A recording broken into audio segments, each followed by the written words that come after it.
Hi everyone, welcome back to MasterSheets.ai. In this video, we'll be creating a travel reimbursement tracker. Basically, many a time sales team struggles in follow-ups with accounts team because when they have to get their reimbursements, be it for travel, food, or accommodation, they have to follow up on email or WhatsApp or calls, and it's painful because sometimes they end up losing their receipts. Sometimes they end up forgetting to put a reimbursement which they paid out of their own pocket and just not getting that ever. So today we are going to create a tracker which will just solve this for everyone, and this won't happen. So let's create a new sheet and see if we have an AI prompt for it. Yes, we do. Sales travel reimbursement. So while AI is creating this, I might have told you before, AI is going to set up dummy entries for me. Also, it is going to set up permissions for all my users or the roles which I have assigned in my organization. So, okay, I can see this sheet, an employee, which will be a user, and this has also been fixed as auto select creator. So if any user is using this and they create a row, their name will be saved. Save it. Client name, meeting date, expense type, which is a drop down. And let's see what options are here in the drop down. Accommodation, food look good, but I want to change the other two. Let's add Uber, train, and plane. Yeah, I'd like those details and save them. Let's see if my drop down is updated. Yes, I can add those details. Amount is in currency, which can also be changed over here, but I would like INR, so let's save it. Receipt and receipt data type can be also file, image, video, document. I'd like it to be an image, so it's an easy view. Then we have approval status, which is an approval data type, and payment status, which is again a drop down with submission date. Wonderful. Let me add a few more columns, by the way. Let's insert the source and the destination. So destination, and another column, the source of this travel. And by the way, I can reorganize them. Let's fill this data and see how this looks. Right, so I have my team fill this data for me. Let me now first log permissions. So sheet access is with the admin.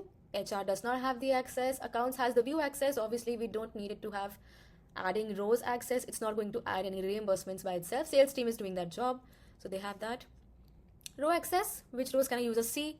Self plus reportees sounds good. Which rows can a user edit? Again, self plus mention. We don't want them to see everyone's data. Self is enough because then they won't change anyone's data. But what's going to happen now is only sales team is entering the data, which is creating new rows. So my accounts team will not be able to see anything. They'll see a white screen because I've given the permission that only a user can see their self-created rows. So what do I do in this case? I use this special feature, the override rule. Override rule is basically anyone who gets permission here can view and edit all the rows. So let's give accounts team that permission. So now accounts team can see everyone's rows, but we want to control what it can edit. So that can be controlled here in column permission. Admin obviously has all the edit rights.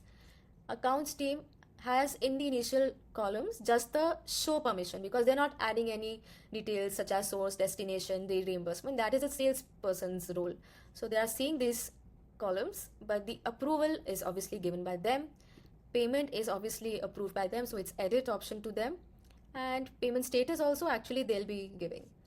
Sales team is editing all the columns. It is their sheet, their reimbursement. Approval they will seek, obviously.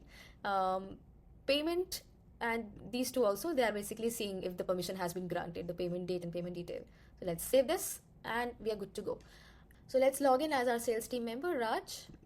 You can see Raj can only say his data and obviously he can edit it, but no other members' data he can see.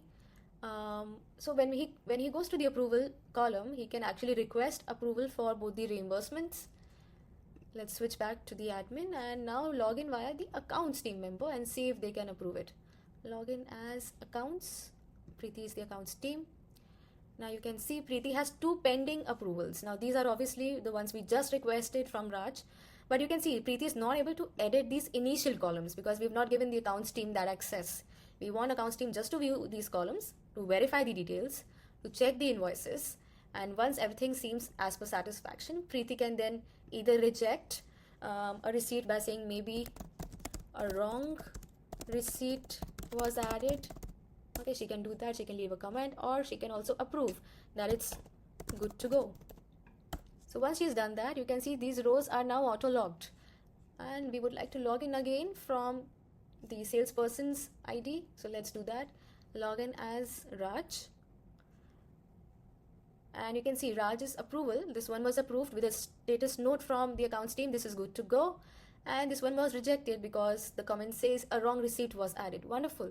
So it just makes things very easy for Raj. What Raj will now do is he can actually, you see these two arrows, he can reset this to draft, right? He can take down this receipt and add the correct one. So replace image. And he's now uploaded the correct one.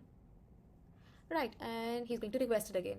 So it was so easy. You can just see everyone can apply for reimbursements, see their approvals over here, and the status will be given on the same sheet. Also, let me just show you one more thing. Log in back as accounts team member. And what he can do is he can also filter in this column what are my pending receipts. So it's just easier that way when you have a lot of reimbursements coming from a huge team size. So the pending one is, itself shortlisted, and this is the one that he needs to focus on. He will check this details and just approve or reject over here. And once he's approved, again with or without a note, you see this is there's no other pending request, so it has disappeared from there. Alright, so now once these things have been approved, what's going to happen is in most of the companies we have reimbursements, released on a specific day of the month or a cycle of a week.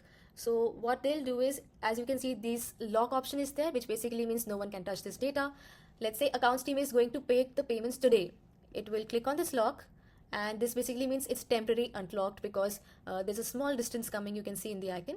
Now it can change the status to paid, add today's date, and then lock it again, which basically means he has completed his entire work with this specific row. It was approved, it was checked, it's now paid, and the payment date is there. Wonderful. Also, there's the option, let's say this data has now accumulated to a lot of many rows with a lot of many months and a huge team size. Then there's option to archive this row. You see this row, this icon, basically you can archive it, and now it's gone into a hidden place. You can obviously bring it back, but for that purpose we will have a different video. So stay tuned in. Thank you.